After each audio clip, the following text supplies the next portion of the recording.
Tarde, bem-vindo, bem-vinda, caro expressionauta, a mais uma edição do programa Duplo Expresso, nessa tarde do dia 23 de abril de 2021. Agora no Fuso Central da Europa são 19 horas e 35 minutos, Brasília, 5 horas para trás são 14 horas e 35 minutos. Já temos aqui para conversar conosco, dar uma volta ao mundo no momento extremamente tenso das relações internacionais, Pepe Escobar conversando conosco diretamente de Bangkok, na Tailândia, onde são, no fuso aí, qual é o fuso?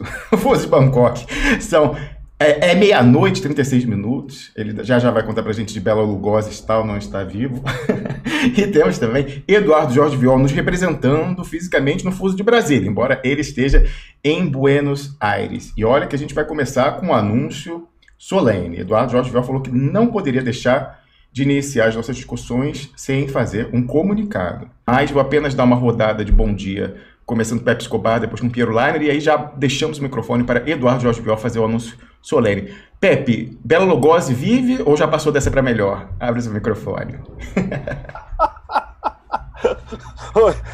Bom, 15 para 1, quando eu fazia DJ, é a hora que eu começava a esquentar. Esquenta mesmo a partir das 3h30, né? O Bela Lugosi's Dead eu costumava tocar só assim, a partir das 5 da manhã. O nosso mestre contra a efetuador da guerra híbrida quer matar todo mundo de inveja com um tempo lindo em São Carlos, no interior de São Paulo. Boa tarde, Piero Leiner, bem-vindo mais uma vez ao Duplo Expresso. Sentimos sua falta na semana que vem, mas estava em missão. Na semana passada. Boa tarde aí, pessoal. Fui deslocado de cenário aqui. Não sei se a câmera está muito difícil de ver. Tá tudo bem? Estão enxergando, ouvindo bem? Aí? Perfeitamente. Um tempo maravilhoso em São Carlos. Muito bem. Passamos agora a Buenos Aires, cidade lindíssima, cuja liderança, uma das lideranças, pelo menos, principais, a eterna presidenta, para mim ela é eterna presidenta, ela pode estar episodicamente na vice-presidência, mas para mim ela é eterna presidenta, e como Sebastián Tapia, o amigo de Pepe Escobar portenho, falou, La Jefa, se refere a ela como La Jefa. Não é à toa aquela La Jefa, está a Cristina Kirchner, e vamos comentar, porque o programa da semana passada, eu fofocava aqui com o Vior e o Pepe Vencetrado A, rolou aí um burburinho, né, que levou muita repercussão, extrapolou a bolha do Duplo Expresso, e o que levou a um recibo, que é desagradável, uma medida, mas que é um recibo da eficácia, da efetividade da mensagem da discussão que é feita aqui, né? Ataques, que em geral são velados em mensagem privada, tiveram que ser publicizados na semana passada, dada a comunicação que nós fizemos a pessoas do Brasil de algo que não chegaria, que é aquela forma altiva com que Cristina Kirchner enfrenta a juristocracia no seu país, muito diferente da que ocorre no Brasil, como mais uma vez vimos ontem no STF. Vamos tratar disso em detalhes na sequência com Piero Leiner e o jurista constitucionalista Fernando Gomes.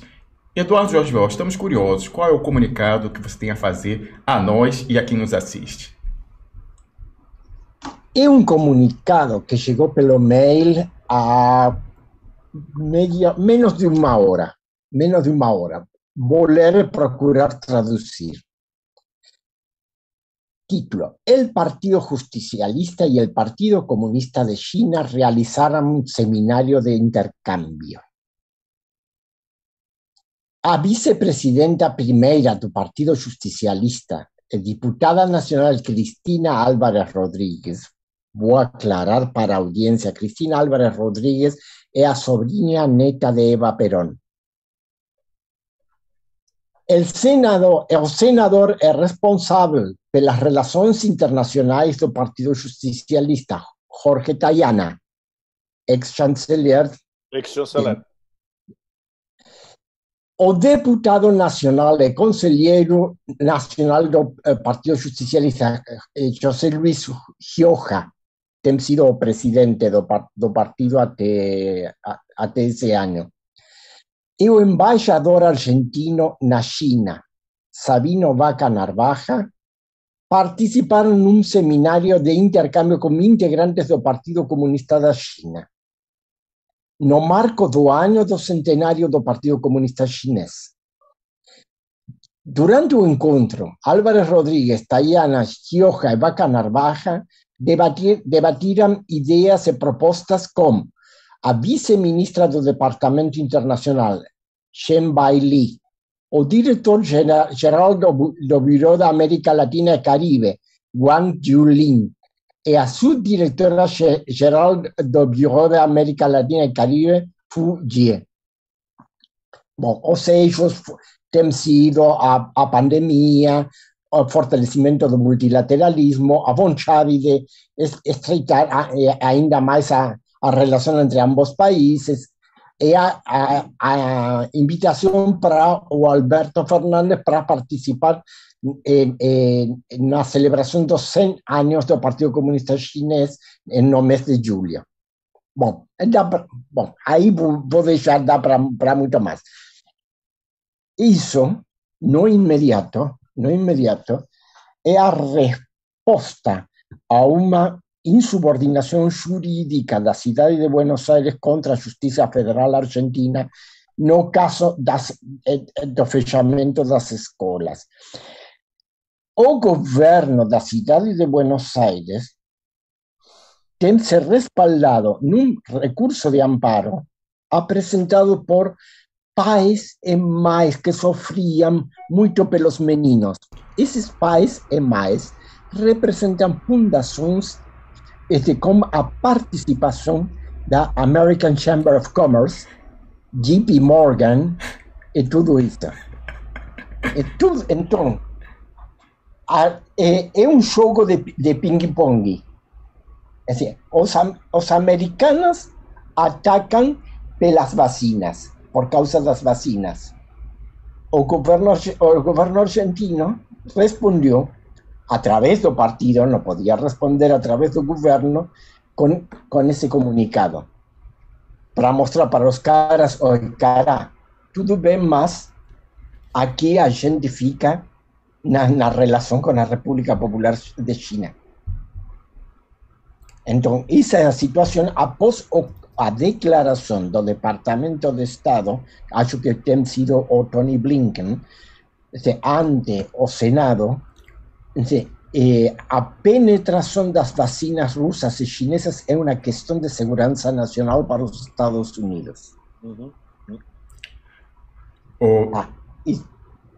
Isso é tudo de meu lado. Olha só, essa questão é relevante porque a gente teve um desdobramento sobre a questão das vacinas no Brasil nessa semana, que, como anotava Piero Leiner em mensagem privada, estranhamente, mas dá para compreender, não repercutiu, que é algo escandaloso. Continua uma simulação do governo brasileiro como um todo com relação às vacinas russas. O Bolsonaro mandou uma delegação para visitar um instituto lá na Rússia para ver se isso dispensaria o que a Anvisa, que está subordinada a ele, deveria exigir ou não. Então está enrolando. Ao mesmo tempo, anunciou-se a compra de milhões e milhões de doses da Pfizer, que estavam encalhadas em alguma medida. Lá nos Estados Unidos o pessoal já está mais avançado. Só que preste atenção, qual é a recomendação estrita com relação à logística da vacina da Pfizer, que torna ela mais cara do que a vacina em si, é a logística. Aquela história de freezers de menos 70. O Brasil não tem isso, né? Você tem que comprar junto. Eis que essa Anvisa, que está tão cri-cri com a vacina russa, disse que no caso do Brasil não. O freezer normal de casas domésticas de menos 20 tá bom para manter e para poder colocar em todo o Brasil. Então, muito possivelmente estaremos fazendo um grande experimento no Brasil, colocando a vacina Pfizer fora das recomendações de todo o desenvolvimento, do teste clínico, para a população comprar isso. Então, você vê, enquanto eles enrolam com os russos, estão já pegando o mercado com vacinas possivelmente ineficazes, inativas, degeneradas, já que é uma coisa sensibilíssima de DNA. Pior. Sim, duas coisas. Primeiro, não sei se nosso público conhece as condições do contrato entre Brasil e a Pfizer. O Brasil tem empenhado as reservas do Banco Central pelo contrato. Sim. A Pfizer tem imunidade jurídica total. Toda a responsabilidade jurídica passa para o Estado brasileiro e o Estado brasileiro paga sem garantia de entrega das vacinas. É um contrato totalmente leonino. Então, essas eram as condições já desde o ano passado. Segundo elemento, essa semana ficou confirmado que o laboratório Richmond, um laboratório argentino, vai produzir a partir de junho a vacuna Sputnik na Argentina. Para a Argentina e para toda a América Latina. O único comprador pode ser o Estado argentino. Ah, certo. Interessante. No caso do Brasil, já há um laboratório credenciado pelos russos diretamente para fabricar a Química União, mas a Anvisa não libera a fabricação. Então toda essa história aí está esquisita, a enrolação, mas você veja como essa imunidade jurídica é importante. A vacina estará sendo distribuída no Brasil fora das especificações, possivelmente ineficaz, podre, enfim, vai saber, né? Efeito colateral, no mínimo falta ou diminuição do potencial imunizante com relação ao próprio coronavírus. Só uma questão aí. Sim, senhor. Vocês estão cientes que justamente a Pfizer é o pivô de uma parte importante dessa CPI que está sendo instalada sobre o problema da vacinação, porque eles ofereceram no ano passado para ter em dezembro, acho que se não me engano eram 70 milhões de doses, era um número altíssimo, assim, e o governo não deu prosseguimento a isso. E hoje, justamente, teve uma entrevista, mais uma das entrevistas bombas, aquele Fábio Weingarten, que foi saído da Secretaria de Comunicação, mas ele foi para um outro órgão, se não me engano, em que ele disse que, na verdade, o que emperrou a compra das vacinas da Pfizer no ano passado é que a equipe formada pelo general Pazuello e mais meia dúzia de militares não tinha experiência de negociação, entre outras coisas. Eles falaram que chegou uma empresa, uma equipe de advogados, falando um monte de coisas, e que eram 6 caras do Ministério da Saúde que não tinham noção de como proceder com um contrato. Então, essa história é mais enrolada do que a gente pensa, porque ela vai pegar na veia justamente do general Pazuello e da turma de militares que estavam com ele ali.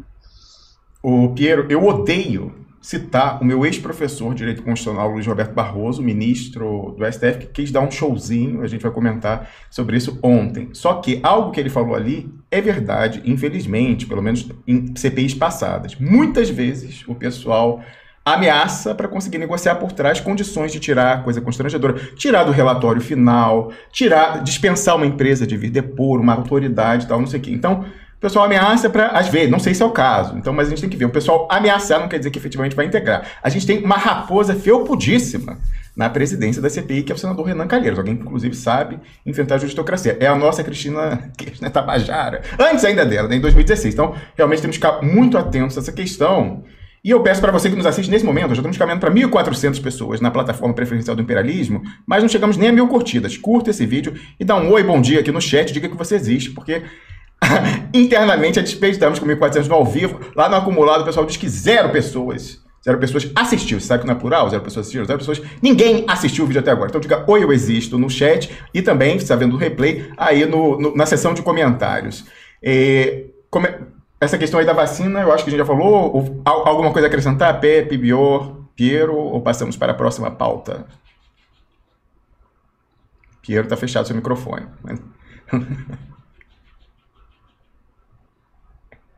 Não, acho que pode passar. Não sei que vocês tenham mais dados. Em relação à coisa do general Pazuello, eu tenho palpites, mas deixa isso para depois. Eu não quero ficar entrando nessa minúcia agora. Ok. Pepe, você acabou de publicar um artigo. Um artigo que acabou de ser publicado, você tinha escrito ele já há mais tempo e acabou de sair num veículo há pouco. Você divulgou lá no seu canal no Telegram. Inclusive, você que quer seguir Pepe Escobar no Telegram, lá em duploexpresso.com, na postagem desse programa, é o primeiro link ali, canal verdadeiro. Tem um fake aí, cuidado. Vai no link que está em duploexpresso.com, que é o canal verdadeiro. O Vior também falou que nessa semana, como repercussão com relação ao programa da semana passada, dezenas de brasileiros foram pedir amizade a ele no Facebook e o canal do Pepe Escobar também teve um crescimento importante. Continue fortalecendo a rede parede blindada. Mas, Pepe, eu falava que eu fiquei muito impressionado com aquela insider que você teve lá dos Masters of the Universe. Uma coisa está relacionada à outra. Você prefere começar pelo artigo, nós não tivemos tempo ainda de ler, então você vai brifar a gente aqui sobre isso, ou sobre aquela espiada em cima do muro lá do outro campo que você teve, privilegiadíssima? Oh, God. Bom, se fosse mais cedo, eu ia ficar 5 horas falando aqui. O problema é que eu estou morto, são 1 da manhã. Se vocês me permitirem, eu queria fazer um rap de talvez uns 40 minutos e juntar tudo isso, tá? Eu não sei se eu vou ter mais It's a Gas para continuar. Bom, hoje eu fiquei muito no telefone, hoje conversando assuntos bem complicados. Alemanha, o que vai acontecer no pós-Merkel?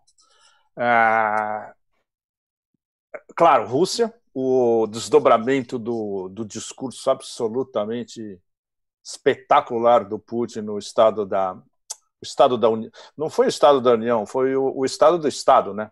Foi o State of the Nation, o Estado da Nação, o discurso dele, onde foi 90% política interna, doméstico, e 10% no final de política externa, onde teve pelo menos 3 bombas sequenciais, né? Claro, o Xi Jinping no Boao Forum, que foi a coluna que eu soltei na quarta. Então isso está tudo integrado. E a história do Facebook, evidentemente, que eu vou, dentro dos limites legais, que hoje os advogados em Hong Kong me disseram explicitamente, no momento você não pode publicar nada a respeito. Isso é uma história extremamente sensível. Então, eu vou começar pelo Facebook, pelo menos para dar um update para vocês, porque é um assunto que está sendo visto como um assunto seríssimo de censura à imprensa, de liberdade de imprensa. Isso é muito legal. Eu não esperava que o Asia Times reagisse assim, porque eu sou uma espécie de ovelha negra lá dentro. Mas isso todo mundo sabe. A minha posição política em relação à anti-guerra, anti-império, pró-integração euroasiática e ressaltando Rússia, China e Irã, especialmente, todos os pontos positivos, que é uma coisa que os meus críticos nos Estados Unidos reconhecem. Você nunca fala mal da China, da Rússia, do Irã. Claro que não. Eu ressalto os positivos. E mais tarde a gente pode entrar numa série de discussões comparativas dos problemas em cada um desses sistemas. Mas o ênfase fundamental nesse momento histórico é nós compararmos a demência da implosão do império comparado com a emergência de uma União Euroasiática, que é cada vez mais próxima.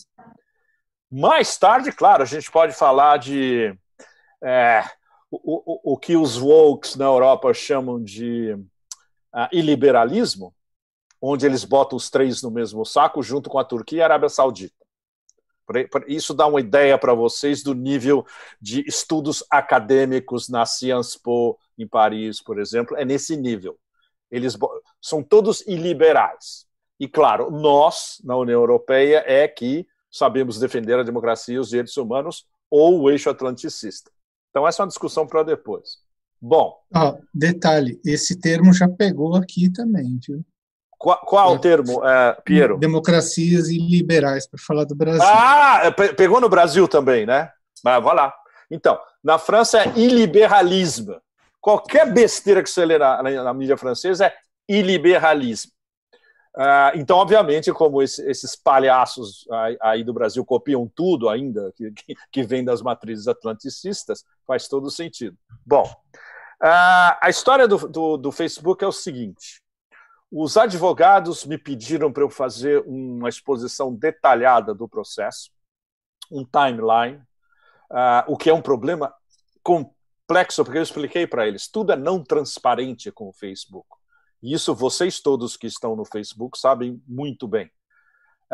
Foi tudo feito através de operações automatizadas e janelinhas que apareciam dentro da minha própria página, onde eu não tive liberdade nenhuma de contestar essa decisão. Eu já fui apresentado no primeiro e-mail com a sua conta foi disabled, foi eliminada. Você pode, segundo o texto automático dos algoritmos, você pode pedir uma revisão. Aí eu fui na revisão, que era também uma janelinha automática dentro da minha conta, cliquei em revisão, eu estava esperando que ia ter um espaço, como já teve nas outras vezes onde eu fui suspenso, e isso eu confirmei com outros que tinham sido suspensos também, vinha uma janelinha onde você podia mandar uma mensagem, uma carta, etc. Numa das vezes eu mandei uma resposta longa e detalhada explicando que eu era jornalista e um correspondente internacional de uma mídia estabelecida e com um recorde provado na internet, facilmente acessável por qualquer um dos algoritmos deles. 24 horas depois, a minha conta voltou. Ou seja, alguém deve ter lido essa mensagem. Dessa vez veio... sabe o que eles me pediram como review? Como é que chama? Como é que chama? Reavaliação? Uma reconsideração. Pedido de reconsideração. Desculpe, uma reconsideração. Eles me pediram uma prova de identidade. What the fuck? Aí eu falei, relutantemente, eu mandei uma cópia do meu passaporte. Esperando que depois que eles comprovassem a minha identidade, eu ia ter um espaço para, pelo menos, arguir a minha defesa. Menos de 24 horas depois, eu recebo no meu e-mail uma comunicação do Facebook. Revimos o seu pedido, etc. Eu falo, nossa, que rápido, né? Eu estava esperando isso que ia demorar 2, 3, 4 dias. Aí eu chego na página da minha conta e está lá estampado diretamente. Sua conta foi definitivamente eliminada e a decisão é final. Sem nenhuma possibilidade de contra-argumentação. A única coisa que eu podia fazer é clicar numa outra janelinha maldita para pedir os meus dados, que foi o que eu fiz. E alguns dias depois, eu pelo menos isso eles são obrigados por lei. Eu recebi 2 files, um dele monstruoso, com todos os meus dados, incluindo algo que eu quero usar mais tarde, ainda não sei como, aparentemente todos os meus posts desde 2007. Então o negócio deve estar lá tudo, né? E eu estou pensando em... Posso transformar isso num e-book, posso circular como um samizat em várias línguas. Eu estou discutindo ainda com algumas pessoas como usar isso, porque afinal essa informação é minha e foi publicada e eu sou o dono dessa informação, não Facebook. Tanto assim que eles me devolveram, né? Ô, Pepe, uma pergunta. Talvez essa história de identidade, tô brincando, mas talvez tivesse a ver com isso aqui. Existe uma página Pepe Escobar fake, que não é sua, eu acho, que se tivesse mais. Tem várias. Pois é, olha aqui. Tem uma aqui, Pepe Escobar, 8.000 pessoas, 8.6 mil pessoas assinantes, a última postagem de 11 de novembro de 2020. Pois é, fake.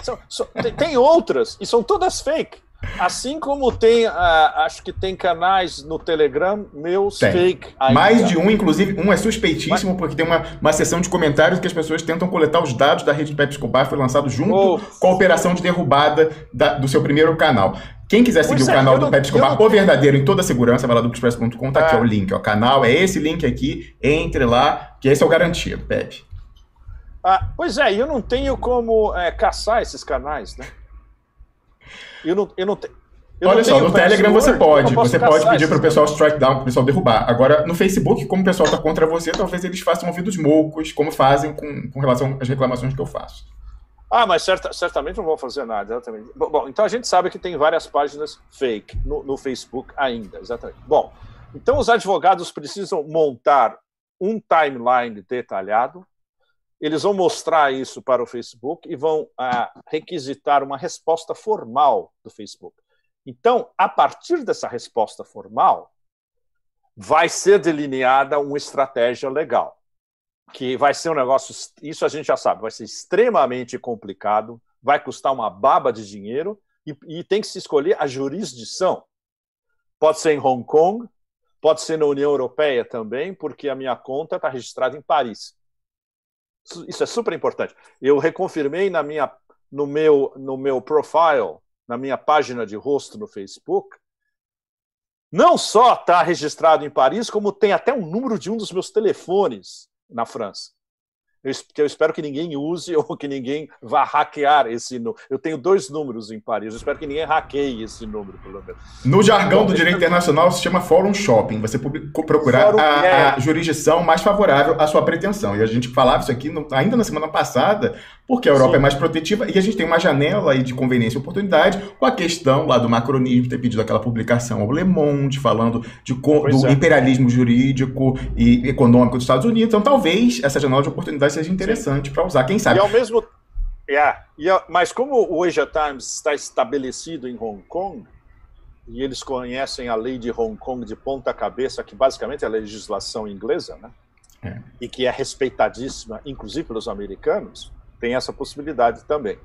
Eu já tive sugestões de americanos dizendo que eu devia abrir um federal case nos Estados Unidos, mas, sinceramente, a gente discutiu isso hoje. Nós somos muito pequenos para abrir um federal case contra um monstro desse numa jurisdição americana. Eu duvido que isso fosse a algum lugar. E o Facebook vai botar, você imagina, eles vão botar um Fort Knox de advogados atrás dessa história, né? Então, bom... Isso é desfavorável, Pepe. Se fosse viável, eu acredito que aquele pessoal todo que foi banido em novembro do ano passado do trumpismo teria entrado com uma class action lá. E teria entrado com uma class coletiva. Action. E não é o caso. Pois então, realmente... Muita gente já tem dito, por que vocês não fazem uma class action? Bom, falei, até a gente conseguir congregar uma massa crítica, isso ia demorar meses. Complicado. E em várias jurisdições diferentes, em vários países diferentes. Também super complicado. Bom, quando é viável, os próprios escritórios de advocacia dos Estados Unidos vão atrás. Ninguém vai atrás, porque não deve ter muita viabilidade. Exato. Uma coisa muito legal e é muito engraçado quando a gente vê os amigos nessas horas, né? Eu tive expressões de apoio de muita gente legal, não só que me seguia no Facebook, mas de fora, ou analistas, e de jornalistas mainstream, que eu saiba, zero.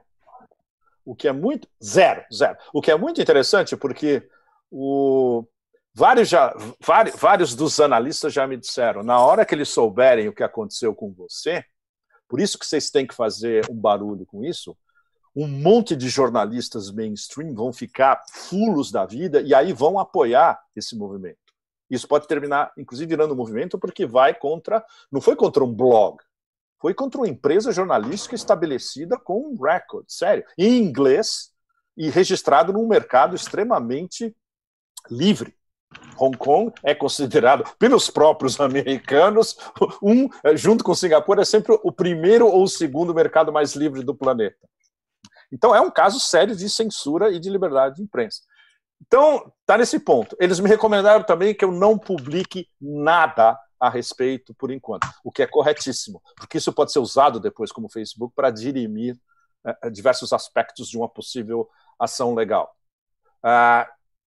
Então, olha, é extremamente complexo o balé, mas está andando aos poucos, né? E assim que a gente tiver uma resposta taxativa da direção do Facebook, aí vai ser possível estabelecer um próximo passo.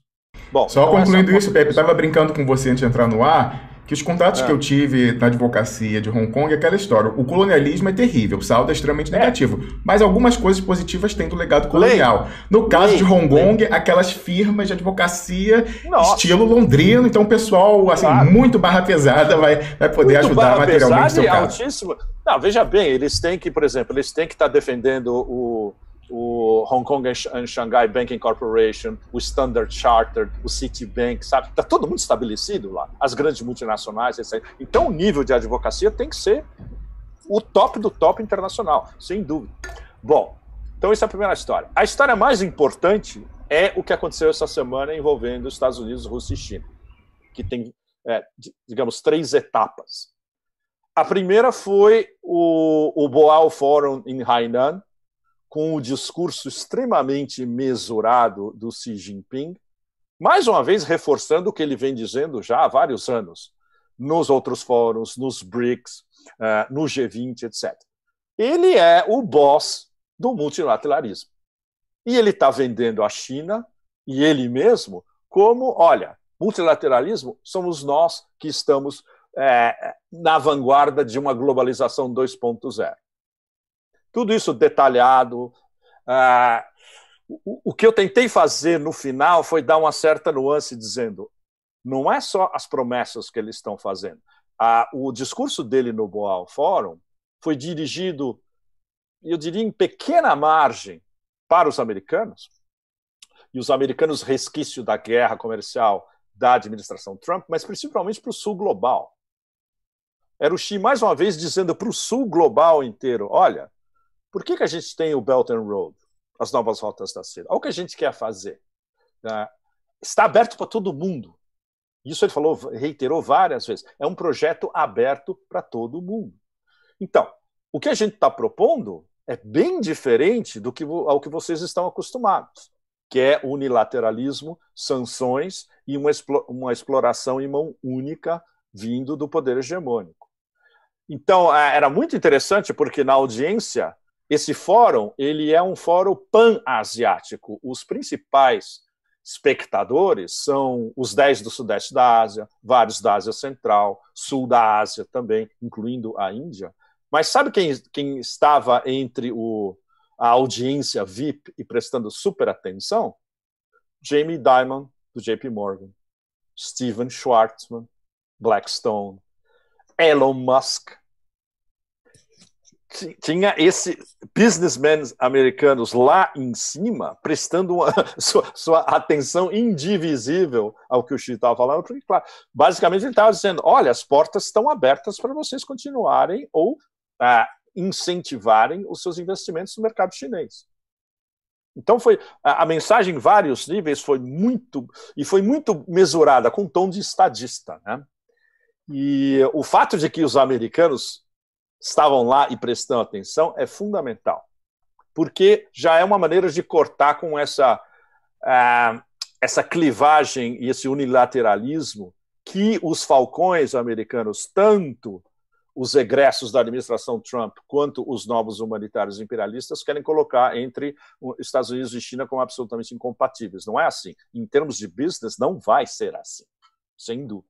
E os chineses sabem que se eles abrem as portas, por exemplo, para, ok, a BlackRock quer investir aqui, ok, vocês podem investir, mas desse jeito, do jeito que a gente quer. Eles não vão dizer não.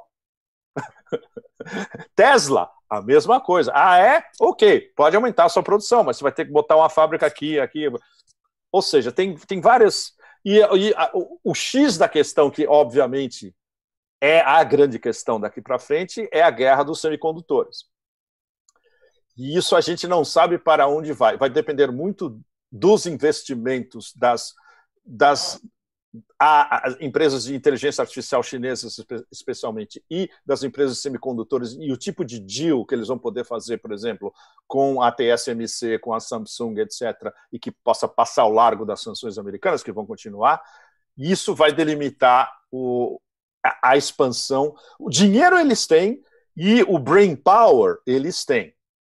O que os chineses não sabem ainda é se eles vão ser capazes de passar ao redor dessas sanções. Eles acham que até 2025 eles podem se equiparar ao knowledge power que tem, por exemplo, as fundições, onde tem interferência direta de dinheiro americano e gente como a TSMC, por exemplo. Mas aí tem um crossover de engenheiros o tempo todo, de taiwaneses que trabalham na China e vice-versa, e que falam, não só isso, falam a mesma língua, super importante. Então isso está tudo mais ou menos embutido no discurso. E a coisa principal no final era essa. Se a China consegue vender como soft power essa estratégia de globalização 2.0 para o sul global, para o sudeste da Ásia, a Ásia Central, o sudoeste da Ásia, o ex-Middle East, Oriente Médio, a África e os principais atores da América do Sul para a China, Argentina, Brasil e Venezuela, aí sim, aí a gente vai ter verdadeiramente as novas rotas da seda globais, que é o objetivo deles a médio prazo. Então, mas olha, para dar uma ideia para vocês da complicação pontual, nessa mesma semana teve um atentado terrorista no Baluchistão, em Quetta, a capital do Baluchistão. Eles bombardearam a entrada do principal hotel 4 estrelas de Quetta, e a narrativa que se criou no Ocidente de que isso tinha sido um atentado anti-chinês, por causa do corredor estratégico China-Paquistão. Não. Isso foi um atentado contra o Islamabad. Ou seja, o que é isso? Fundamentalmente, resumindo ao máximo, é a CIA, que está presente no Baluchistão já há bastante tempo e financia pelo menos 2 dos movimentos separatistas. Um deles é esse Baluchistan Liberation Movement, BLM. E eu conheci alguns desses caras há 20 anos atrás, depois do 9/11, porque eu estava em Quetta, estava nesse hotel que foi bombardeado, o mesmo, o Serena, e uma das coisas que eu consegui fazer em Quetta, enquanto estava tentando achar um jeito de atravessar a fronteira para o Afeganistão, e não deu, né, foi ir conversar com a oposição armada, incluindo esse exército de liberação do Baluchistão. Então, isso é um problema interno dos baluches contra o governo de Islamabad, fundamentalmente, e os chineses são pegos nessa história, por causa da colaboração íntima de Islamabad e dos militares com o corredor econômico China-Paquistão, que é protegido, inclusive, pelos militares paquistaneses, em vários dos trechos. Entende? Então, isso é um negócio que a CIA vai usar daqui. Isso foi só um ensaio do que a CIA pode fazer daqui para frente para perturbar a relação estratégica China e Paquistão em todo tipo de detalhes. Você imagina na hora que tiver, por exemplo, um oleoduto vindo do porto de Gwadar, no Oceano Índico, subindo e indo pela Karakoram até a fronteira da China. Pode ter atentados, bombardeiros, o tempo todo contra isso. Ou seja, e é um negócio que para a CIA não custa muito dinheiro, porque eles podem instrumentalizar atores locais.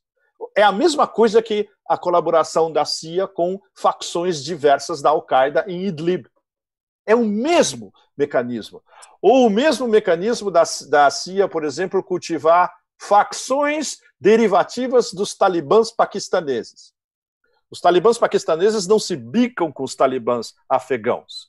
E alguns deles são tão radicais que a CIA pode ir lá dar uma grana para eles e falar, olha, a gente dá uns armamentos para vocês, baros aqui e tal, mas tem umas operações aqui. Funciona. Funciona. E com os pashtuns é sempre assim, é Samsonite cheio de dinheiro.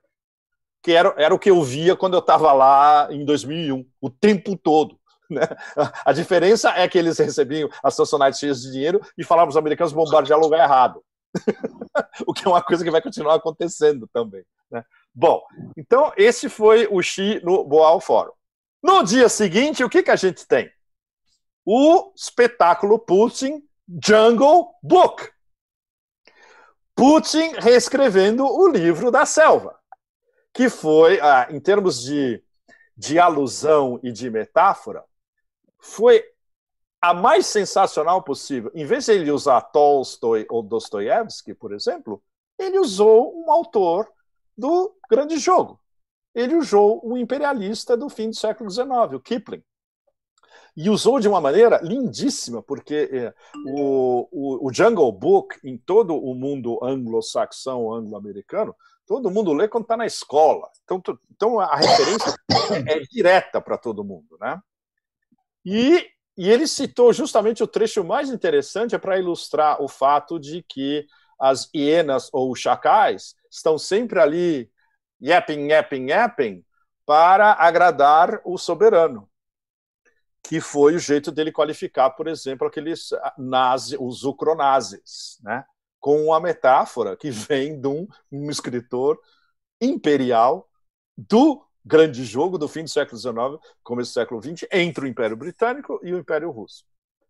Ele falou das Red Lines, que é o que todo mundo estava esperando também, delimitou muito bem quais são a zona vermelha, e a resposta, que mais uma vez veio, dessa vez com 3 adjetivos absolutamente diretos. Se vocês, qualquer um dessas hienas, chacais, etc. e tal, tentarem alguma aventura, A resposta vai ser assimétrica, rápida e brutal.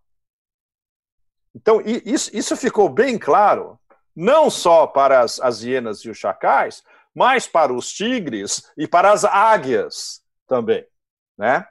E isso foi muito interessante porque até antes desse discurso, que foi na quarta-feira, já havia sinais de que, pelo menos, quem tem metade de cérebro no Pentágono já tinha percebido que essa aventura na Ucrânia era um negócio totalmente suicida e que ia reverter não só num desastre absoluto para o exército ucraniano, como os russos iam até Kiev e, como foi dito várias vezes pelo Putin algumas semanas atrás, existia uma ameaça direta à nação, ao Estado ucraniano em Kiev. Ou seja, ia desaparecer tudo. O que ia acontecer e o que ia sobrar depois, ninguém sabe. Então, ia ter uma parte que ia ser anexada pela Polônia, no oeste ou no noroeste, ia sobrar como é que chama, um trechinho perto de Kiev, o resto do Donbás ia ser incorporado ou ia ser liberado pelas próprias forças do Donbás, indo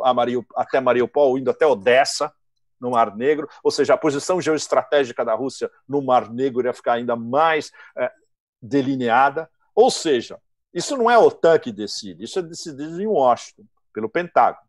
Eles já deviam ter percebido que esse negócio estava indo completamente descarrilhado, esse trem já estava descarrilhado, e houve justamente, no intervalo, o famoso telefonema, que, pelo que a gente sabe, essa ideia do telefonema, o mais provável ator que deve ter suspirado isso para o boneco de pano é o Jake Sullivan, o assessor de segurança nacional. Não foi o Blinken, que o Blinken é um tonto absoluto. Jake Sullivan pode ter dito, ou pode ter, na verdade, organizado essa política. Escuta, esse negócio de ficar xingando um líder de uma potência atômica gratuitamente, isso daí, em termos estratégicos, por exemplo, é um desastre absoluto e está sendo interpretado como tal pelo planeta inteiro.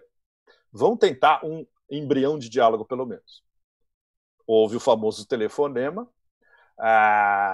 e houve o famoso convite do Biden, ou de quem suspira no ouvido de Biden, para o Putin ir como é que chama? Na cúpula do Climate Change, que foi ontem, justamente. Ou seja, então, já existia um processo de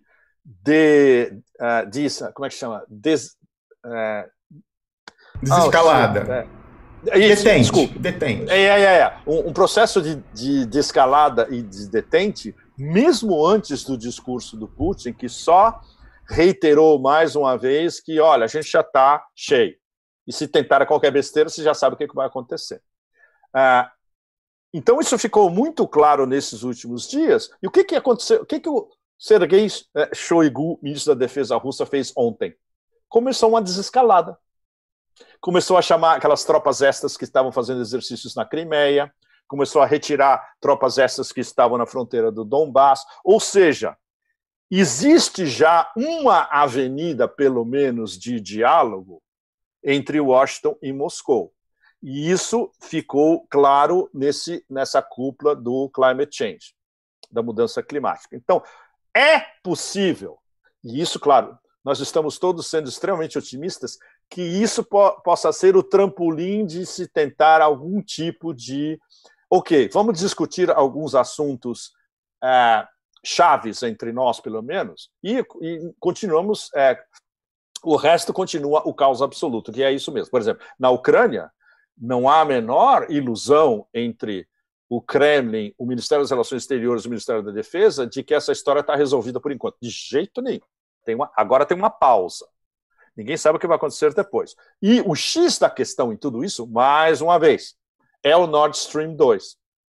Se o Nord Stream 2 é concluído definitivamente nesses próximos meses, o que é extremamente possível, porque ele está 95% pronto, antes das eleições alemãs em setembro, que é o fim da era Merkel, aí é game over nesse sentido, de que não, depois eles podem jogar todas as sanções que quiserem, mas já vai ser um fato consumado, ou seja, essa parceria estratégica em termos de energia entre Alemanha e Rússia definitiva, não só com um oleoduto, mas como um gasoduto também.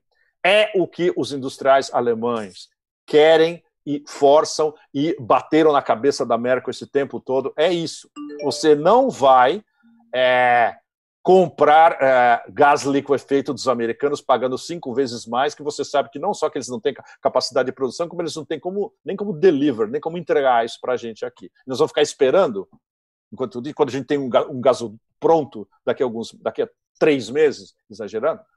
Então, aí isso vai mudar totalmente a história. E é isso que o que a gente tem conversado essa semana entre vários de nós é que o objetivo estratégico do Putin é usar o Nord Stream 2 definitivamente realizado como uma plataforma para a famosa União Estratégica Russo-Alemã a longo prazo. Bom, uma coisa é ele querer isso e outra coisa é com quem ele vai ter que lidar depois de setembro. E é onde entra esse tonto absoluto candidato do CDU, que foi anunciado essa semana, e pior ainda, segundo os meus interlocutores alemães, a imbecil absoluta Annalena dos Verdes, onde eles me dizem, olha, essa mulher nunca vai ser eleita chanceler, mas se ela chega, por exemplo, numa colisão ao posto de vice-chanceler depois de setembro, ela vai ter poderes enormes e ela vai absolutamente influir e perturbar qualquer tipo de reaproximação entre a Alemanha e Rússia. Então, isso é onde estamos em relação a esse jogo. Então, o que a gente viu essa semana, mais uma vez, foi a solidificação do papel da China como a condutora da globalização 2.0, a solidificação do papel da Rússia como vocês vão ter que nos engolir, seja como for, e se não quiserem, não importa também.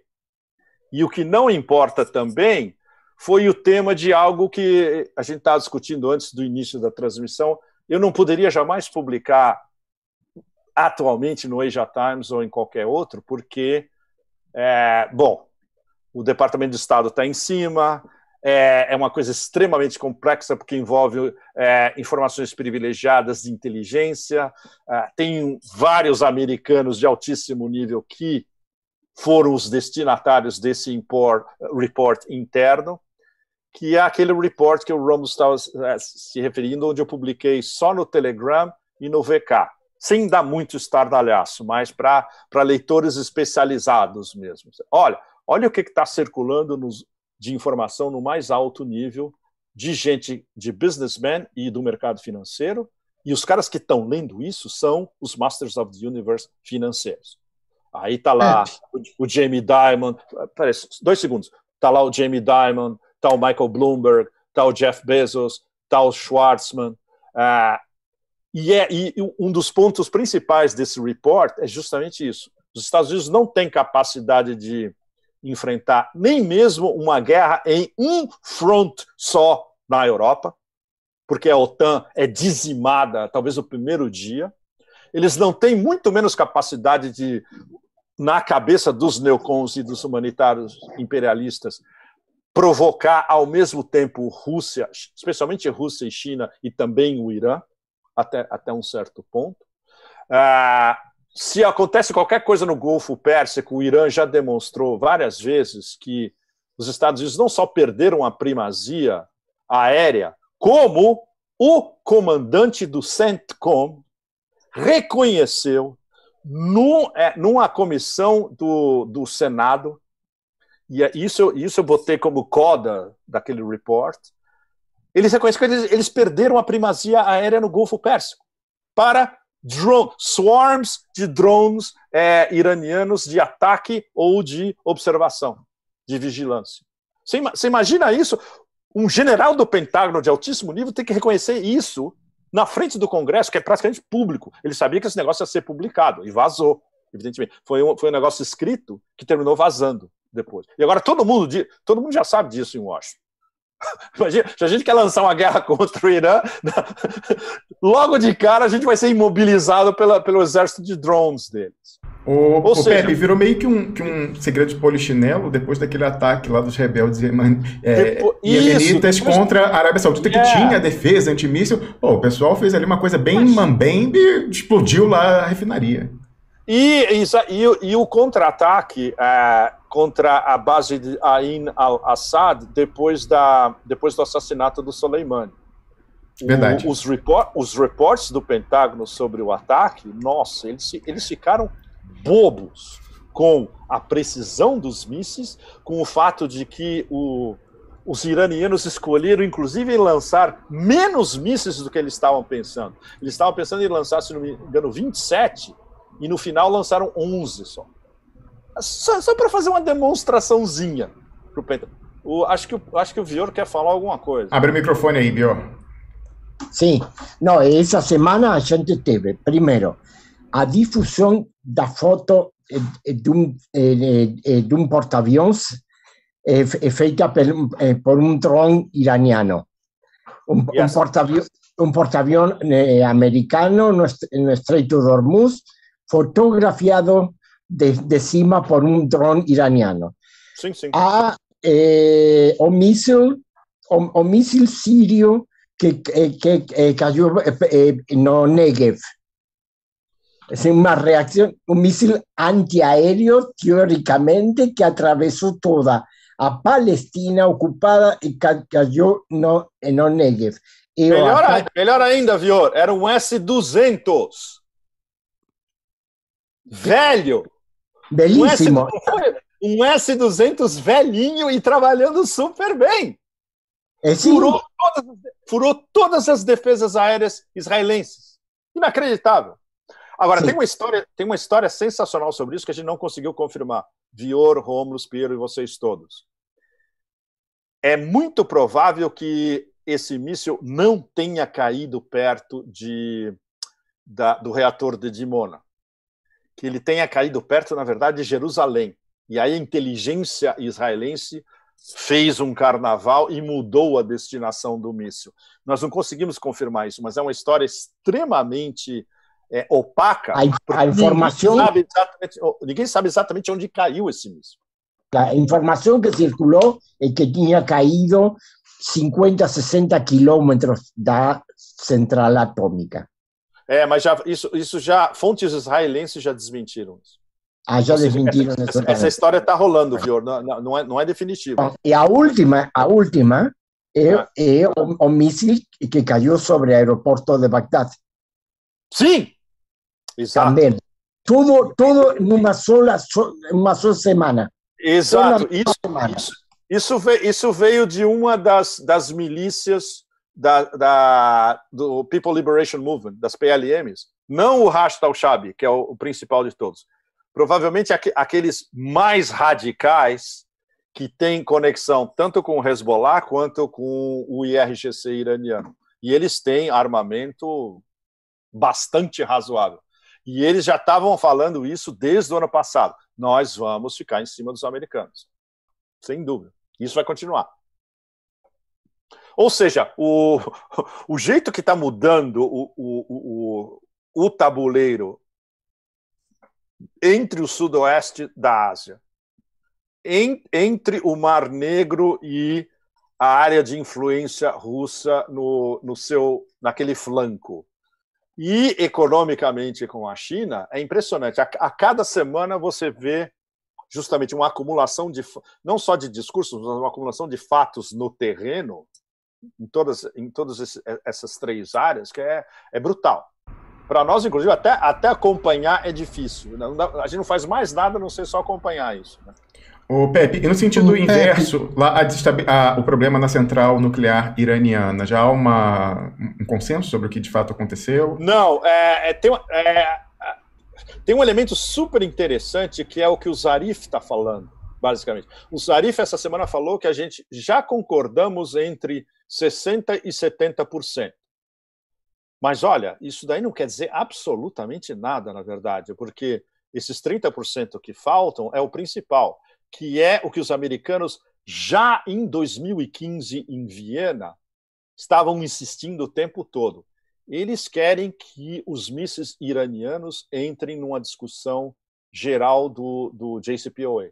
E os iranianos falam desde 2015, e o Ayatollah Khamenei, nessas últimas semanas, falou de novo: inegociável. Isso todo mundo sabe.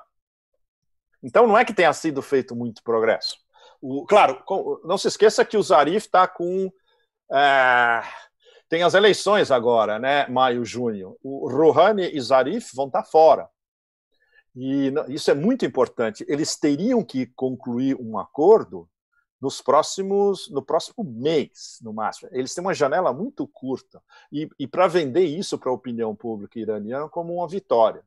Ou seja, a única vitória que eles podem vender é: voltamos ao JCPOA de 2015, que é o que foi negociado e aprovado pela ONU e ratificado por todo mundo. Todo mundo sabe que isso não vai rolar, porque os americanos vão impor uma série de condições para eliminar sanções por sanções. Sabe quantas sanções tem, para vocês terem uma ideia, individuais? Entre 1.700 e 1.800 sanções diferentes contra o Irã. E isso a gente estava discutindo também alguns dias atrás. O Congresso americano jamais vai permitir que uma boa parte dessas sanções seja eliminada. Esse é o enorme problema. Não vai passar no Congresso. Isso antes de qualquer discussão. Entende? Ou seja, na verdade, não só os iranianos já sabem isso, como o fato de que eles agora estão começando a enriquecer urânio a 60%, é um sinal claro de que não vai rolar nada. Inclusive é mais gravosa que aquela exclusão do sistema de pagamentos internacionais do SWIFT, que está no horizonte russo. Piero, você ia falar alguma coisa? Abre o seu microfone. Na verdade, era uma pergunta que, para voltar ao assunto do Nord Stream 2, porque o que estava se passando na minha cabeça é que os americanos iam usar justamente os acordos do clima para tentar uma sabotagem indireta ao consumo de gás russo feito pelos alemães. No clássico sentido que eles sempre fazem de usar esse tipo de agenciamento para fins geopolíticos. E eis que, de repente, tem isso que Joe Biden apareceu hoje mesmo na imprensa, falando dos grandes avanços que ele fez com o Vladimir Putin nessa área do clima, celebrando tudo, etc. Quer dizer, tem alguma coisa aí que está esquisita e não está se encaixando muito, pelo menos na minha cabeça. Não está se encaixando mesmo, Piero, e é um tema de discussão. Hoje a gente estava falando sobre isso de tarde também. Exatamente a mesma coisa. Houve uma diretriz soprada ali no Biden, olha, tem que ter pelo menos inclusive nesse summit que você convidou o Putin, tem que ter uma conversa. Ninguém sabe para onde vai, ninguém sabe os termos, não vazou nada dos termos da conversa. E tem uma coisa super importante que os russos podem jogar o tempo todo. Escuta, vocês ficam fazendo essas promessas de climate change, redução, não sei o que e tal. O maior poluidor do planeta é o Pentágono. O que vocês vão fazer a respeito? E não é só os russos que levantam essa bola, é o planeta inteiro, é o sul global inteiro que pode levantar essa bola. Escuta, enquanto vocês não regularem o Pentágono, não adianta nem a gente estar aqui conversando. Olha só, o Felipe Coutinho, ex-presidente da EPET, ele mandou por esses dias aqui uma publicação cuja origem, salvo engano, do Resistir.info, lá de Portugal, falando da duplicidade dos Estados Unidos nessa Guerra Fria 2.0 e tratando justamente de que na Europa o discurso é para que não se use o gás russo, enquanto o próprio Estados Unidos, com esses números que estão reproduzidos aqui, importa pesadamente gás liquefeito da própria Rússia. E, Piero, a questão da Alemanha é interessante, porque o que eles fizeram lá, mais uma vez com essa atuação dos verdes, numa outra coalizão, baniram a produção a partir da energia termonuclear, aí o pessoal foi fazer usina de carvão, e evidentemente o gás natural é muito menos poluente do que a usina de carvão, então não há solução. Se você não está na nuclear, a única forma de reduzir as emissões é você passar a consumir o gás, então é meio complicado esse discurso daí, ainda mais quando eles próprios estão usando bastante o gás russo. Pepe Escobar. Bom, Era isso, mais ou menos, querido. Se vocês tiverem algumas perguntas, para mim, são 2 da manhã, agora eu vou desaparecer. Olha só, se vocês tiverem algumas perguntas, eu queria favor. pedir só que você sintetizasse brevemente a resposta, que dá, inclusive dá o título do programa de hoje que eu botei, que é um seguro, né, uma dissuasão russa. Você já falou até de uma melhora no ambiente, com uma detente, uma desescalada, mas porque também, certamente, influi nisso o seguro lá, essa história de uma possibilidade de simplesmente levar ao colapso o sistema financeiro global, lembrando lá atrás aquilo que você tinha vazado na sua coluna e que foi importante para levar a desescalada lá depois do assassinato do general Soleimani, que era o fechamento do Estreito de Hormuz, que faz parte, inclusive, dessa resposta, caso viesse aí uma conflagração no continente europeu, que é essa possibilidade de Moscou implodir o sistema financeiro global. E você mostrou aí nesse report aí que rolou lá entre os Masters of the Universe, que inclusive havia uma referência, né, um link para a sua coluna. Na verdade, a referência foi deles. Quando ele me mandou a cópia, eu comecei a ler, eu falei, nossa, ele citou a minha matéria no meio da história. Eu já tinha não tinha esquecido, eu sabia que essa matéria tinha sido meses atrás. Aí eu fui lá ver, saiu acho que em setembro do ano passado. E ele usou a matéria para, no report, explicitar para os Masters of the Universe o que poderia acontecer. Que isso eles já estão cansados de saber. Os próprios caras do Goldman Sachs contam para eles o que podia rolar se houvesse, por exemplo, uma conflagração no Estreito de Hormuz e que nas primeiras 48 horas o mercado de derivativos global ia simplesmente derreter. Isso eles já sabem. Foi uma informação extra que ele colocou nesse report, que fundamentalmente esse report era para dizer que a OTAN é uma batata frita dentro da Europa, não vale nada, né? Esse era o tema principal dele.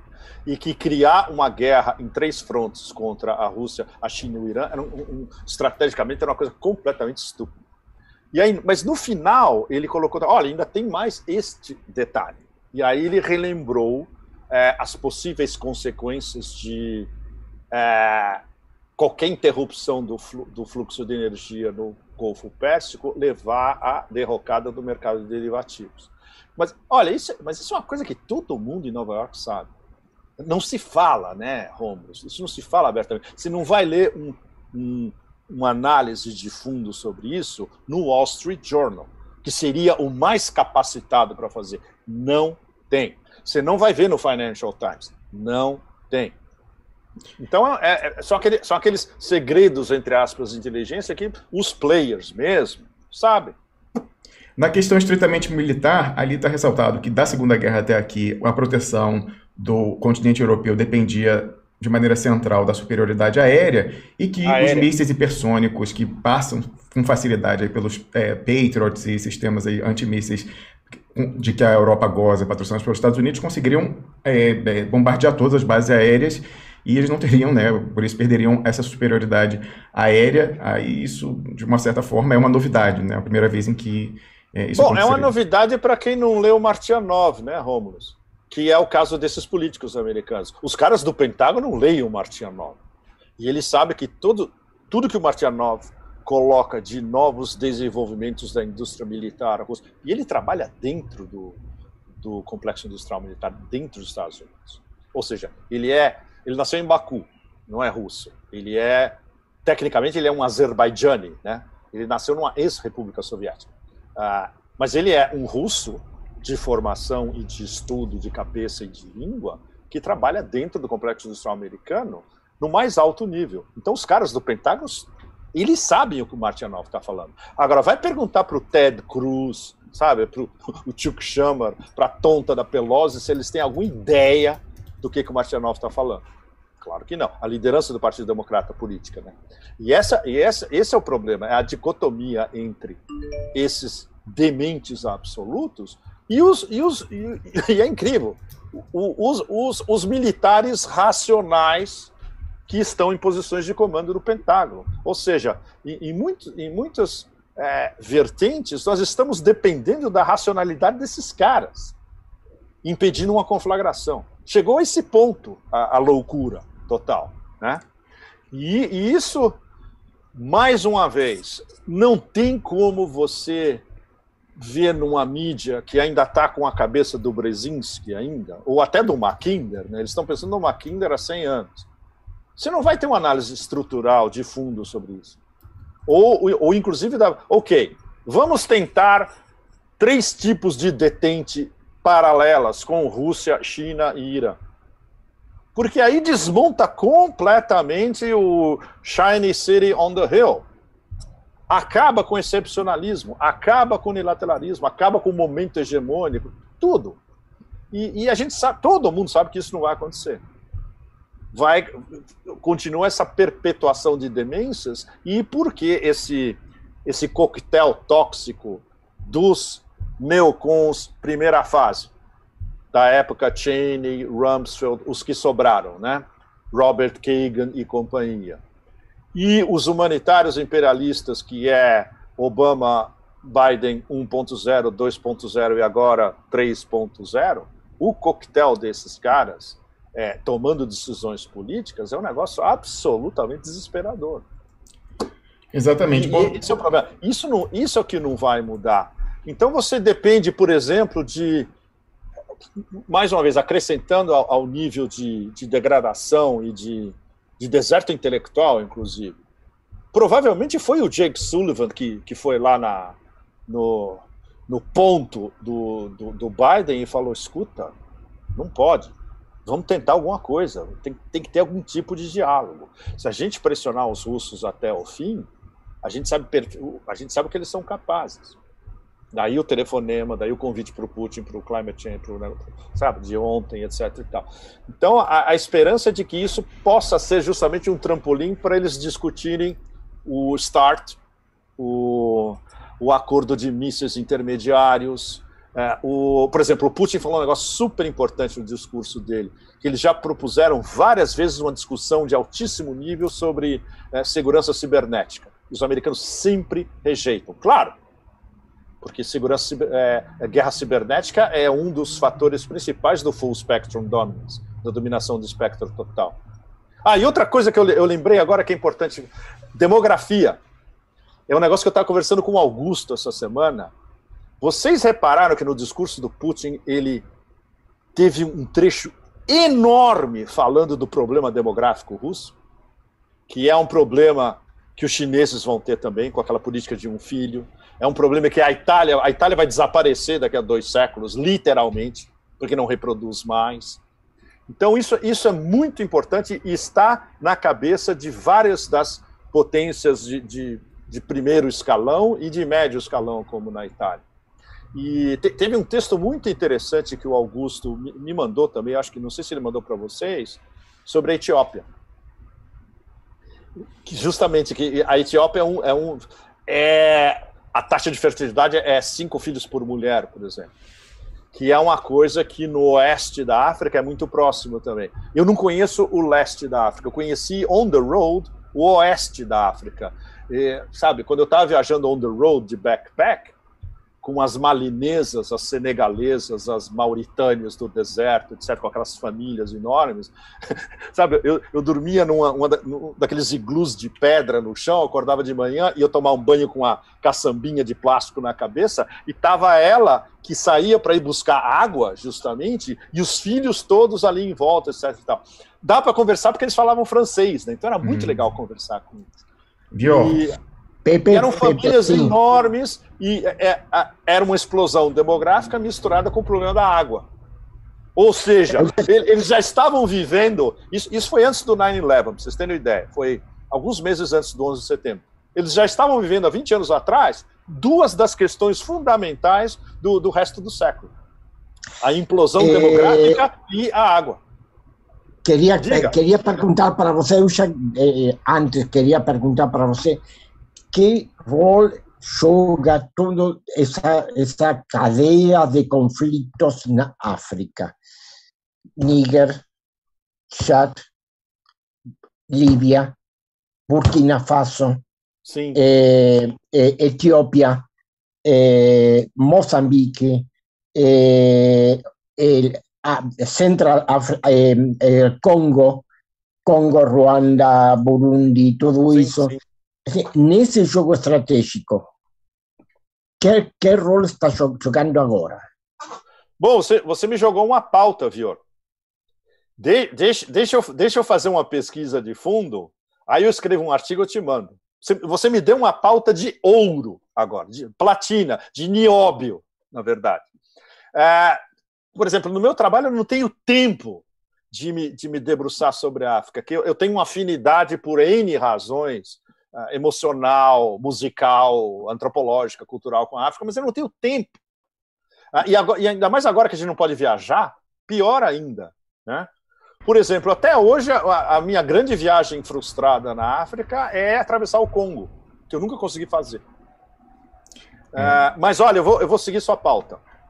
E tem muito poucos especialistas realmente confiáveis analisando a África em profundidade. Por exemplo, eu tenho um amigo em Nova York, o Nick Turse, que já publicou livros, inclusive, mas o Nick, ele só examina a penetração do Africom na África. É muito delimitado, entende?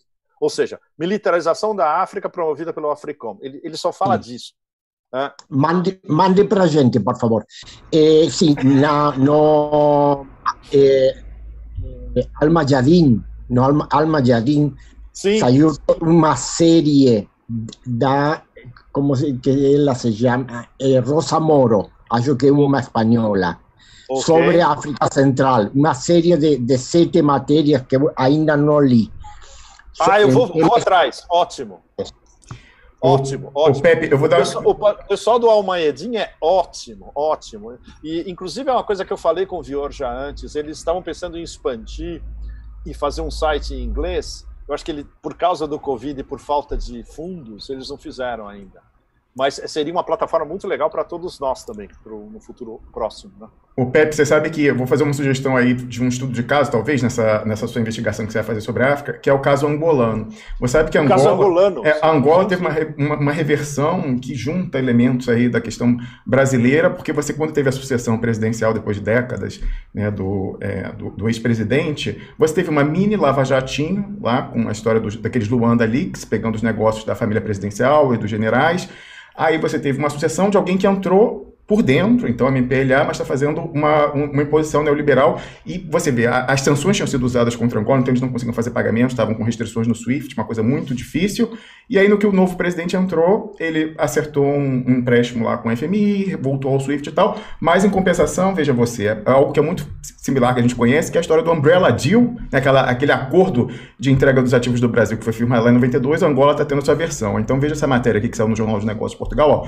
A Angola vai privatizar parcialmente as 2 maiores riquezas do país, o petróleo e os diamantes. A Sonangol e a Endima, as empresas de diamantes, até 2022. Aí você veja, foi feita uma lista... Eles vão privatizar o petróleo? Parcialmente. Mas aí você vê aqui, mas desnacionalizar. Aí a parte, acho que é 30% do capital, vai ser colocado para investidores estrangeiros, que a gente sabe, põe aquela lógica que hoje é a que existe na Petrobras.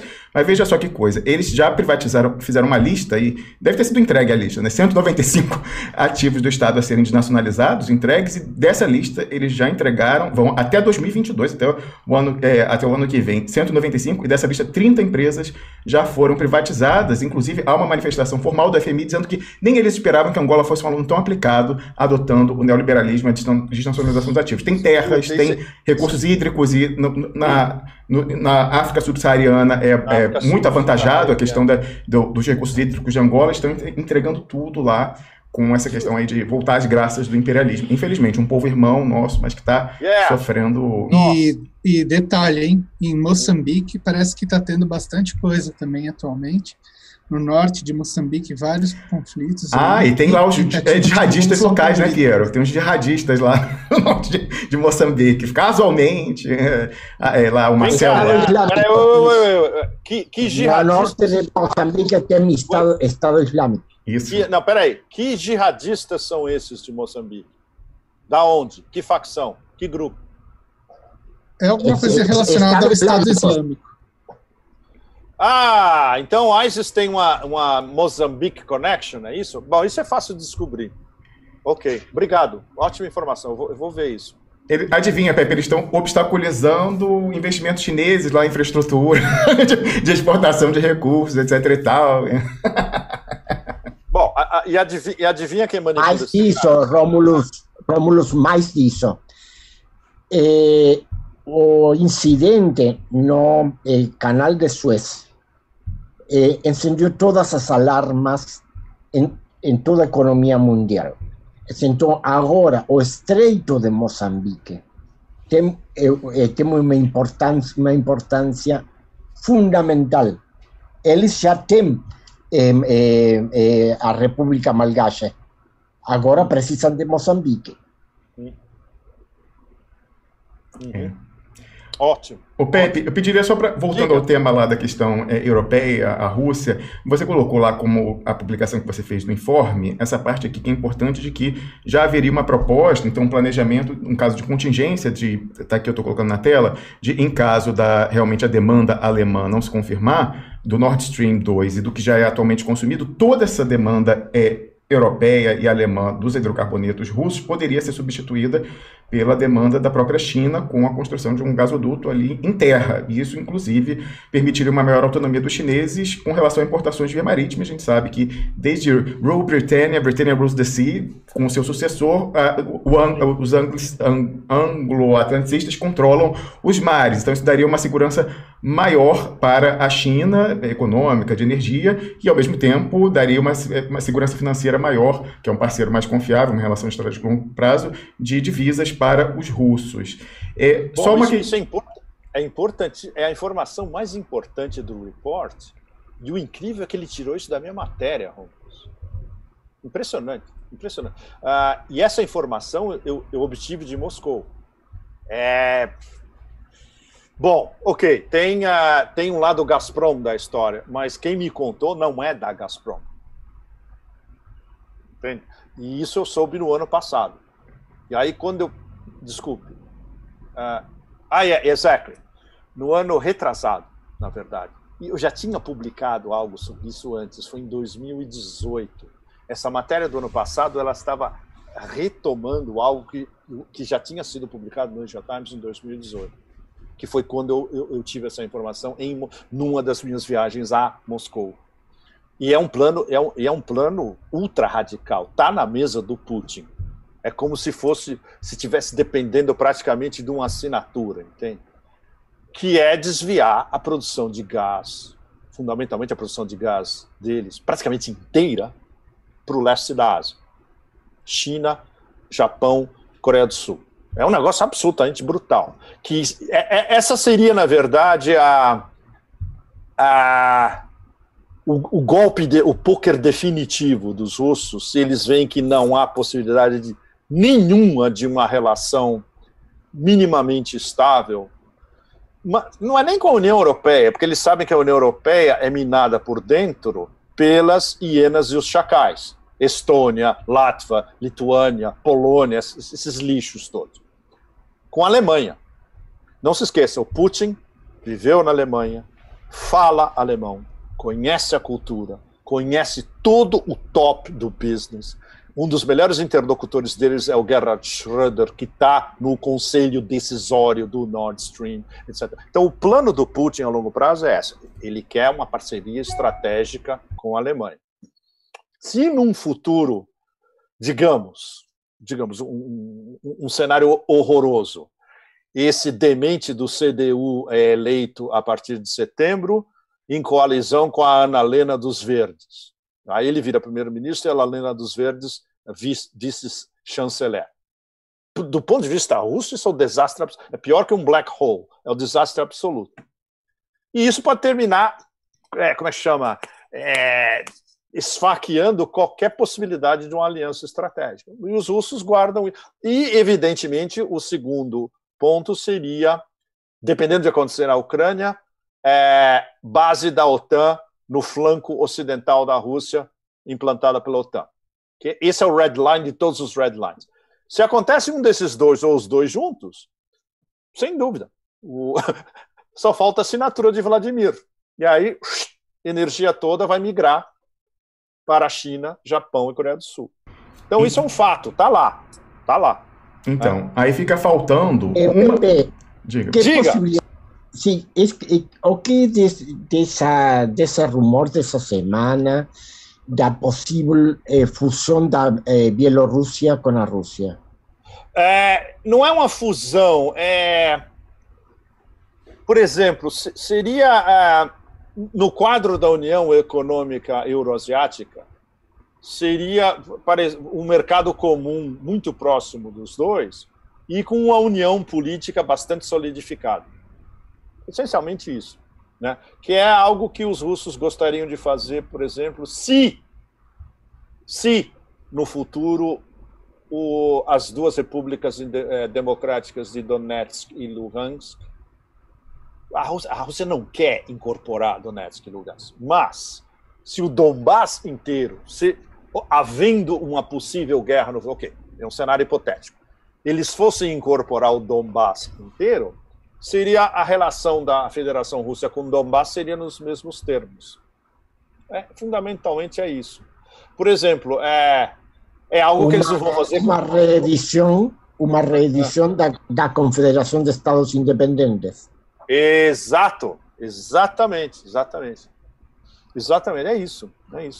E talvez similar no plano de direito internacional, a um Estado livre associado, mais ou menos. Como... Estado livre associado é muito bem colocado. Isso, exatamente.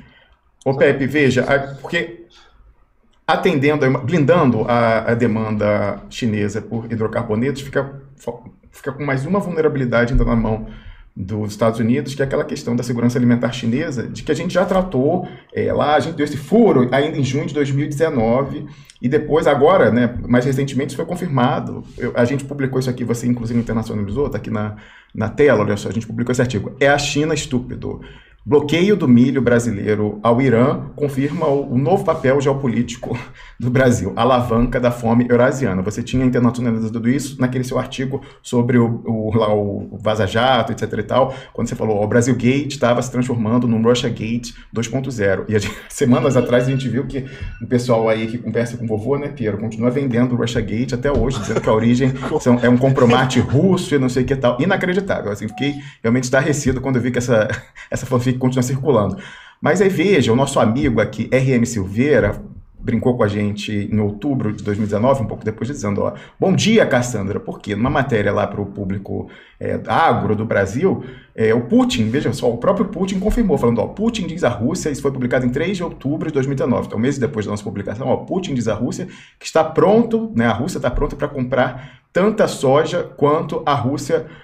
Putin diz que China está pronta para comprar tanta soja quanto a Rússia puder produzir. E naquele artigo, conversando com o pessoal economista da área rural, diz que a previsão é que em uma década a adequação de semente e tal, e da tecnologia, o pessoal vai conseguir. A Rússia já é, hoje em dia, a maior produtora mundial de trigo, de forrageiro, acho que é o nome, que é uma variedade, e já está, em 10 anos consegue suprir a demanda chinesa por soja. Por que isso é importante? Porque isso é a alimentação animal da China, sobretudo suína, é a combinação desse trigo com a soja. A partir do momento em que eles conseguirem fazer essa transição, esse desvio de comércio e se suprir totalmente na Eurásia, há essa blindagem. Só que daqui até lá, essa é a janela de oportunidade em que o atlanticismo ainda pode ameaçar com uma grande fome. Então, é a única vulnerabilidade que sobra depois se eles conseguirem desviar o suprimento todo da questão dos hidrocarbonetos. Mas, então, numa escalada, aí você falou que já desescalou, mas ainda tem essa ameaça de uma grande fome, Pepe Escobar.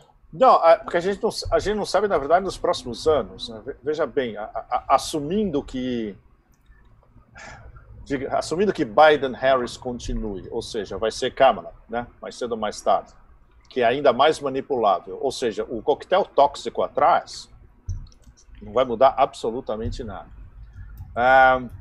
Nas próximas eleições americanas, tudo é possível. Pode ser a continuação do tóxico e se viesse um Trump 2, o que não é de se excluir, contra a China ia ser um negócio absoluto. Você imagina, ele ia pegar toda a primeira equipe dele de volta, e pelo menos com a Rússia haveria, quem sabe, uma possibilidade de uma certa detente. Mas o quadro para os próximos, até 2024, é negro nas relações. Os russos eles não têm a menor ilusão a respeito, a menor. O que existe, que é muito interessante e que é desesperador, porque a gente não pode viajar no momento, né? Ir lá conversar com os players, que é assim que funciona. Mas eu soube que dentro do Valdai tem uma discussão seríssima em relação a essa parceria estratégica com a China, que é uma coisa que já tinham me falado antes. mas parece que o negócio está ficando cada vez mais acirrado, porque a parceria está ficando cada vez mais complexa, né?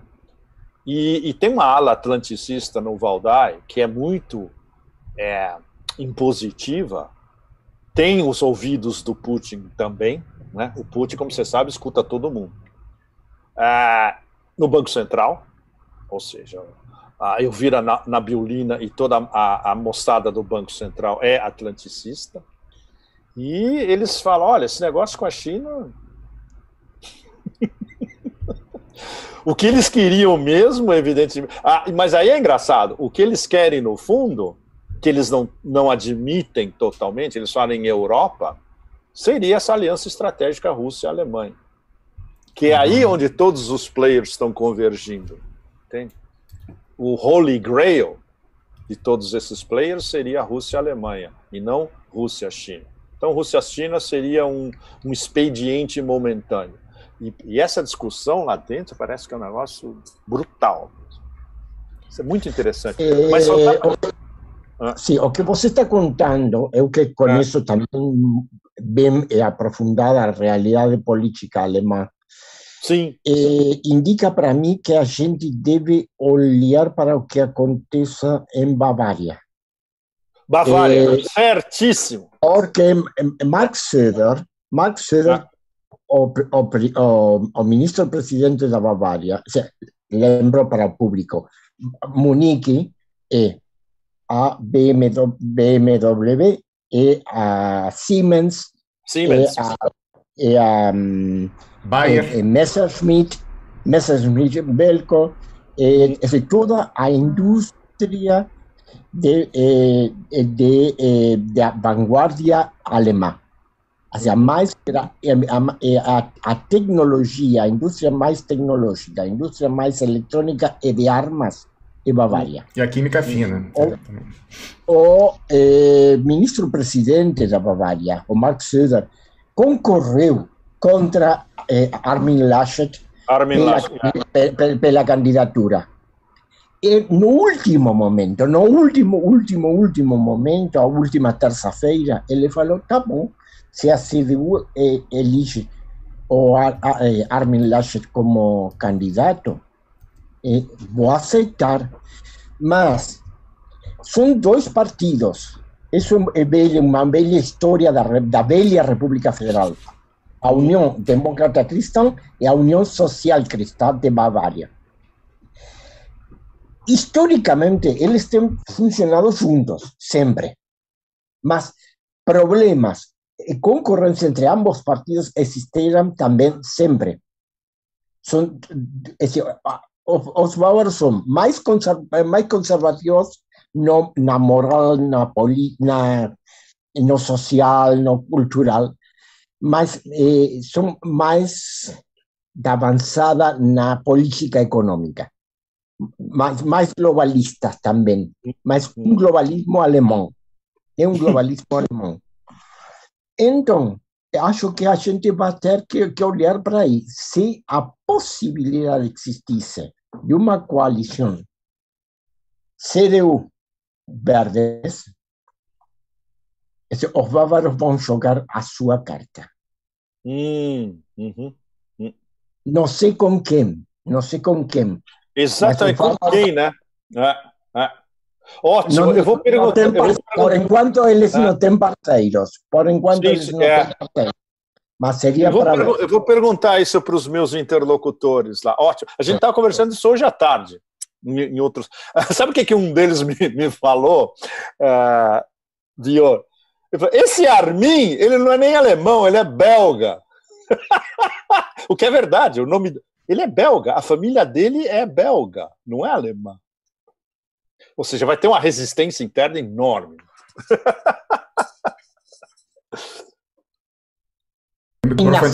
Na Bélgica, de língua alemã. Sim, exatamente. Temos aí um par de locais na Bélgica que são de língua alemã. Mas é a fronteira, é o mesmo. Se você conhece, sim, claro. Se você conhece Aachen, sabe que caminha e chega à Bélgica. Exatamente. Ô Vior, Sim. eu vou fazer uma pergunta para o Pepe, mas que eu queria também o seu subsídio, por quê? Repercutiu bastante no Brasil, algo que no longo prazo está dado, né? Que a importação hoje da China de soja do Brasil vai cair de importância. Então, no curto prazo, como parte lá dos acordos com Donald Trump, da guerra comercial, a China passou a comprar dos Estados Unidos a soja, então vai diminuir a importação do Brasil. E no longo prazo, essa questão que, por uma questão de segurança nacional, eles tendem a importar da Rússia, que vai poder suprir lá usando terras hoje em dia ociosas. Esse desvio comercial para adquirir nos Estados Unidos chegou a prejudicar as exportações da Argentina também, pior? Ou é só do Brasil que foi desviado com um tiro no pé da administração Bolsonaro? Argentina tem um outro problema. Nesse momento estamos na grande, será a grande batalha estratégica da década, que é determinar o futuro da hidrovia Paraguai-Paraná. Porque agora, a próxima semana, acaba a concessão para os belgas, para a Jan de Null, que não é uma outra coisa que a concessão para a União Europeia. Então... Quantos anos esse contrato estava em vigor, Vior, esse atual? 25. 25 anos. 26, desde 1995. E a próxima renovação seria também para 25, e temos uma enorme concorrência. Então, parece que eles vão desdobrar a convocatória. Pela pressão dos sindicatos, vai ir uma parte como é que se chama em português, o dragado do rio. Dragagem, sim, a dragagem. A dragagem do rio vai ir para uma empresa internacional porque a Argentina não tem nesse momento equipes para isso. Mas a parte das balizas, da iluminação do rio, da determinação dos canais de navegação, vai ir para um ente nacional, porque isso vai incluir o novo futuro canal de Magdalena, que é o canal paralelo à beira do rio, na província de Buenos Aires, que comunicaria toda a hidrovia desde a Bolívia com do Mato Grosso do Sul com os portos argentinos do Atlântico.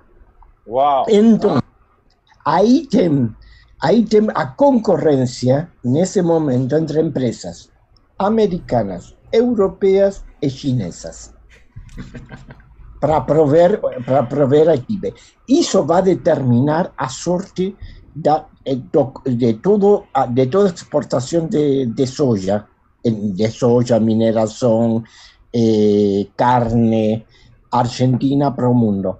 Porque atualmente grande parte da colheita de soja argentina sai pelo contrabando para Paraguai, e Paraguai está exportando 2 vezes a sua produção de soja. Inacreditável. Atenção. Paraguai não tem relações diplomáticas com a China. É dos poucos países que ainda reconhece Taiwan. Mas comercia com a China. Não tem relações diplomáticas, mas... Então, vem cá, Vior, isso vai sair do Paraguai por navios chineses? Não, navios paraguaios até Montevideo. Ok.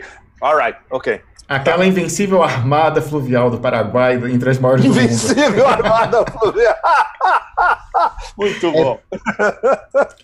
Mas, Vior, você falava da complicação que o conflito é, inclusive, dentro da coalizão governista na Argentina, né? O Sérgio Massa... Não, tem muito eco, não fico ouvindo. O conflito com relação a qual contenedor, qual grupo econômico favorecer nessa disputa, eurasianos, chineses ou atlanticistas, europeus e tal, está dentro da própria coalizão governista, não é necessariamente a oposição pressionando pelo atlanticismo, certo? Também, em parte. Sobretudo tem uma matéria de interesses regionais. O grande porto exportador é Rosário. Certo. Rosario tem um labor internacionalmente muito importante por enquanto. Esse que virou muito importante a Bolsa de Rosário. Em Rosário, você tem